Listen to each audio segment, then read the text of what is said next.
এখানে তোমার ভাত খেয়ে অনুমতি কিরকম হইতেছে? সেই সেই সেই ভালো লাগছে, তরকারি কেমন হয়েছে? ভালো।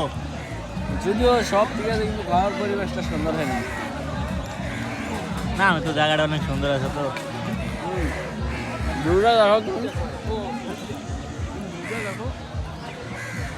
জায়গার পরিবেশ সুন্দর না হলে কি প্রকৃতির সৌন্দর্য দেখো, উপভোগ করো আর খাও।